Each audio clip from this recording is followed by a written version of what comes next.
फिलहाल आशा है आप सब लोग अपने घर पे स्वस्थ और सुरक्षित हो। लास्ट टाइम अपन इंग्लिश ग्रामर में chapter 6 adjectives the kinds of adjectives के अंदर स्टडी कर रहे थे और मैंने इसमें आप लोगों को क्वेश्चन बी तक कंप्लीट करवा दिया था। आज अपन इसमें क्वेश्चन सी से स्टार्ट करेंगे। सभी बच्चे अपनी बुक्स ओपन करेंगे, पेज नंबर 21 पे आ जाइए। पेज नंबर 21 पे आपको सी क्वेश्चन दिया हुआ है। Write in the space provided adjectives from the box which is similar in meaning to the one underlined in each sentence। आपको नीचे कुछ सेंटेंसेस दिए हुए हैं, इन सेंटेंस में एक वर्ड आपको अंडरलाइन किया हुआ है। इसी वर्ड की तरह सिमिलर जो वर्ड है ऊपर आपको एक बॉक्स दिया हुआ है, उसमें कुछ वर्ड्स दिए गए हैं। उस वर्ड्स में से आपको सुचेबल वर्ड्स या सिमिलर वर्ड चूज करके आगे जो आपको गिवन स्पेस में इसमें लिखना है। और जो वर्ड आपको दिया गया है उसका मीनिंग और जो वर्ड अंडरलाइन किया हुआ है सेंटेंस के अंदर, उन दोनों का मीनिंग सेम ही है, तो इसलिए उनको सिमिलर वर्ड भी बोलते हैं, एक जैसे शब्द भी कहते हैं। तो मैंने ये वर्ड्स ऑलरेडी यहाँ पे बॉक्स में से लिख लिए हैं सीरियल वाइज। आप लोग देखिएगा, फर्स्ट सेंटेंस है Fatima looks beautiful in that pink dress. Fatima बहुत ही सुंदर दिखती है गुलाबी ड्रेस के अंदर। तो प्रिटी भी लिख सकते हैं अपन, ब्यूटीफुल की जगह प्रिटी भी लिख सकते हैं। तो इसलिए आपको गिवन जो आगे स्पेस है उसमें आप प्रिटी लिख लीजिएगा। नेक्स्ट सेंटेंस है we should not be cruel towards animal. हमें जानवरों के खिलाफ भद्र व्यवहार नहीं करना चाहिए। तो क्रूल का सिमिलर वर्ड क्या होगा इसमें? अनकाइंड। या जानवरों पे हम क्रूरता नहीं दिखाए। अनकाइंड यानी क्रूरता होती है, मतलब निर्दयता में दया नहीं होती, इसलिए इसमें अनकाइंड लिखेंगे अपन सेकंड में। थर्ड है my aunt shouts when she is annoyed. मेरी आंट चिल्लाती है जब वो परेशान होती है। तो इरिटेटेड यानी तो परेशान होता है, इसलिए थर्ड में आप इरिटेटेड लिख लोगे। फोर्थ है माया इज ए क्यूट गर्ल। माया एक क्यूट गर्ल है, तो क्यूपिड लिख सकते हो आप यहाँ पे। I was absent because I was unwell। मैं एब्सेंट था क्योंकि मैं अनवेल था या फिर स्वस्थ नहीं था। तो सिक यानी बीमार था, इसलिए अनवेल भी बोल सकते हैं और सिक भी कह सकते हैं। तो में आएगा सिक। सिक्स है elephant is a huge animal. Elephant एक बड़ा एनिमल है। ह्यूज यानी बड़ा होता है, बिग यानी भी बड़ा होता है, तो इसलिए इसमें 6 में बिग अपन लिख लेंगे। नेक्स्ट है seventh sentence the soldiers were very courageous. Soldiers कैसे हैं? बहुत ही साहसी है। तो ब्रेव यानी बहादुर भी है, तो साहसी और बहादुर एक ही बात है, इसलिए सेवंथ में ब्रेव लिख लेंगे। एट सेंटेंस है the food was very tasty. Food बहुत ही स्वादिष्ट था। तो स्वादिष्ट को डिलीशियस भी कहते हैं, यानी बहुत ही स्वादिष्ट था, इसलिए एट में डिलीशियस भी लिख सकते हैं। इस तरह से आपको ये जो क्वेश्चन सी था इसमें ये सिमिलर वर्ड्स आपको लिखने थे, जो आपको बॉक्स दिया गया था ऊपर उसमें से फाइंड करके। नेक्स्ट देखेंगे अपन D. Find words from the word grid which means the opposite to the given adjectives. आपको कुछ एडजेक्टिव्स दिए गए हैं, इन एडजेक्टिव्स के अपोजिट वर्ड्स आपको एक ग्रिड दिए गए ना आगे, इसमें से चूज करने हैं और इनको मार्क भी करना है, और आगे जो स्पेस दिया हुआ है उसमें नोट डाउन भी आपको करना है। तो ये अपन बोर्ड पे समझेंगे।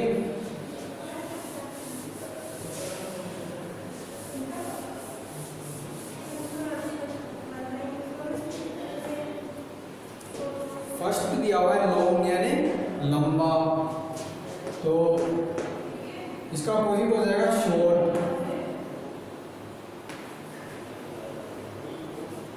शॉर्ट यानी छोटा।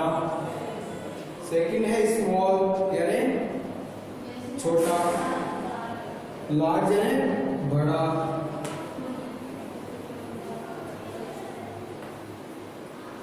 थर्ड है ओल्ड यानी पुराना। न्यू यानी नया। ठीक है। फोर्थ देखेंगे हेवी भारी। लाइट यानी हल्का।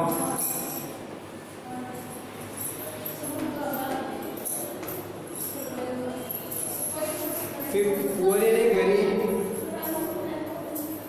और रिच यानी अमीर।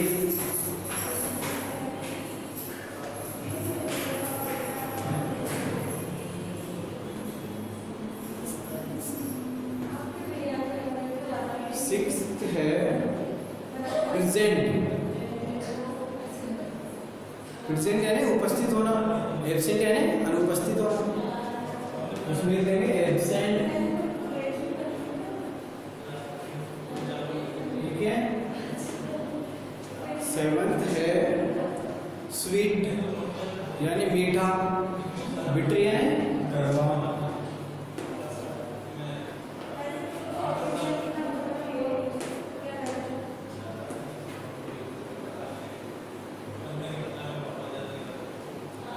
ब्रेव यानी बहादुर, कोवार्ड यानी डरपोक या कायर।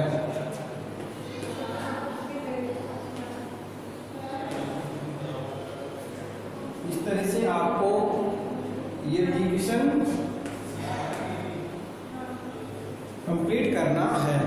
ठीक है। आपको जो आगे स्पेस दिया हुआ है ना, इसी स्पेस में सीरियल वाइज जैसे कि 1 2 3 4 5 6 7 8 सभी स्पेसेस में ये जो वर्ड्स लिखे मैंने अपोजिट वर्ड्स, इनको आप लिखोगे। ये सारे एडजेक्टिव्स हैं। और जो वर्ड ग्रिड दी गई है, इन वर्ड ग्रिड में आपको फाइंड आउट भी करने इन वर्ड्स को, इन एडजेक्टिव्स को, जिस तरह से मैंने इसमें सॉल्व किया हुआ है। फर्स्ट देखो आप, शॉर्ट किया हुआ है ना मैंने, शॉर्ट। सेकंड है लार्ज, तो ये रहा लार्ज। मैंने देखो ऊपर से कॉलम में देखेंगे तो लार्ज यहाँ तक है, LARGE लार्ज। थर्ड है न्यू, NEW न्यू। फोर्थ है लाइट, LIGHT लाइट, यहाँ तक हो गया ना। फिफ्थ है रिच,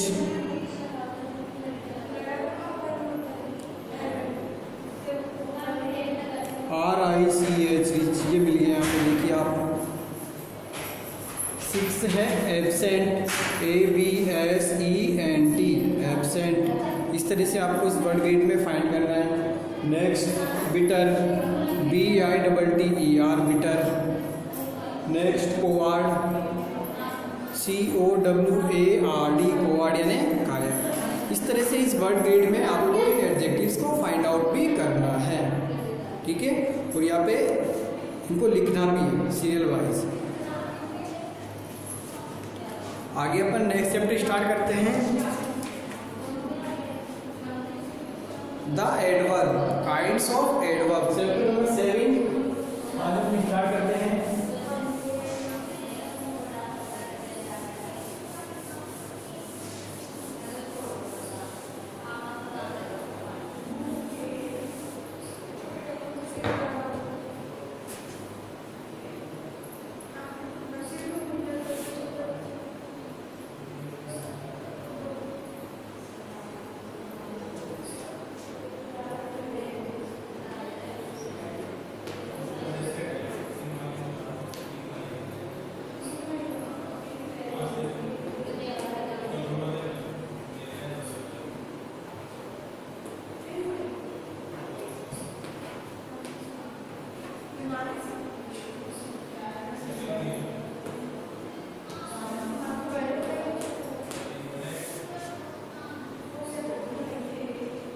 सभी बच्चे अपनी बुक्स ओपन कर लीजिए, पेज नंबर 22 पे आ जाइए।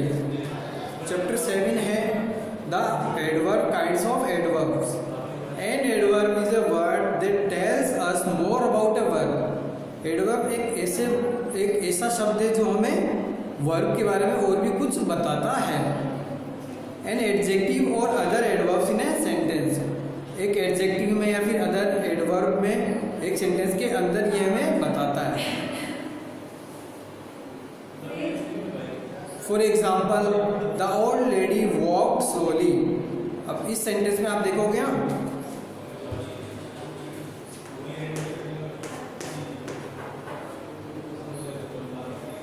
द ओल्ड लेडी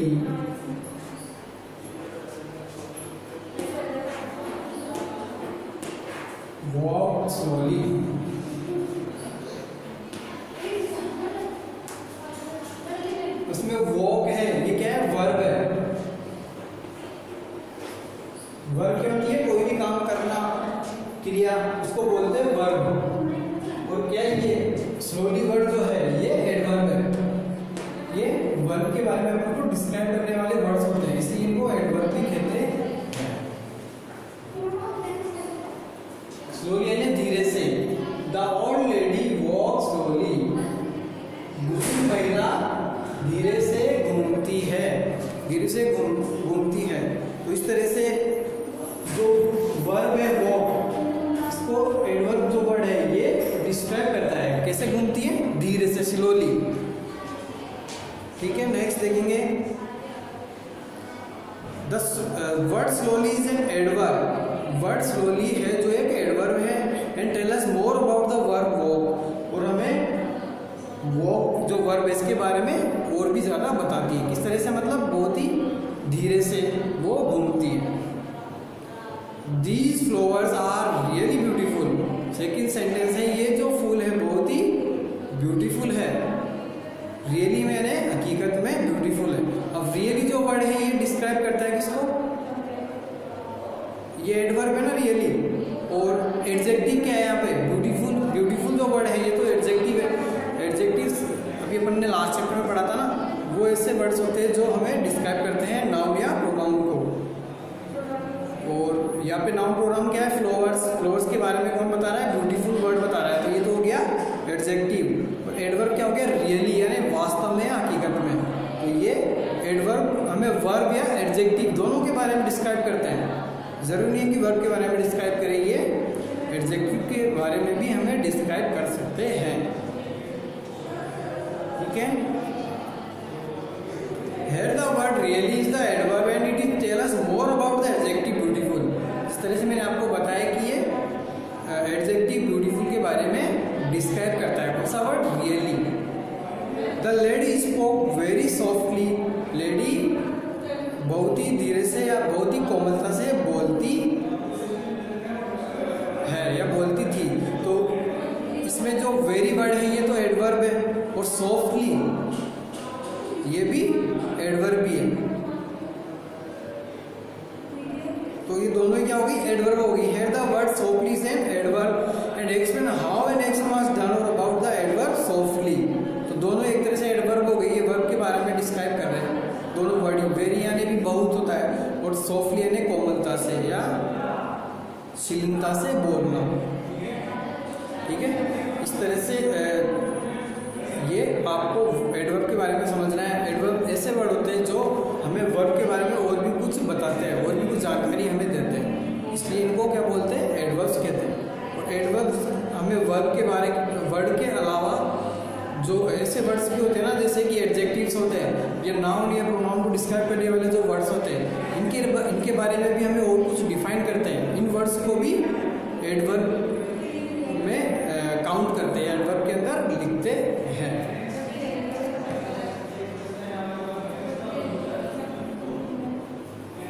अब आपको देखोगे, आप आगे एक क्वेश्चन दिया हुआ है इसमें, read the following sentences and circle the adverbs. आपको कुछ सेंटेंसेस दिए गए हैं और इनको सर्किल करना है आपको एडवर्ब्स को। The first one has been done for you, इसमें एक अपने लिए ऑलरेडी सॉल्व किया हुआ है। फर्स्ट में देखोगे आप केयरफुली को सर्किल किया हुआ है। सेकंड में आप करोगे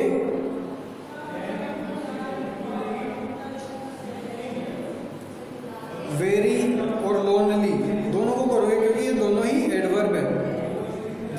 this girl is too pretty, इसमें टू को भी करोगे और प्रीटी को भी करोगे क्योंकि ये दोनों ही एडवर्ब है। स्वीटली को करोगे फोर्थ में आप, फिफ्थ में करोगे आप रेगुलरली को, सिक्स्थ में आपको करना है वेरी और स्लोली को।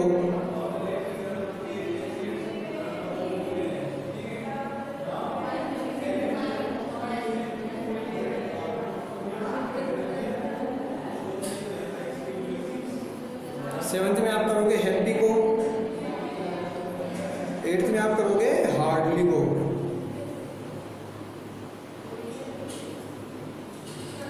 सेवंथ में आप एक्सट्रीमली को भी कर लोगे।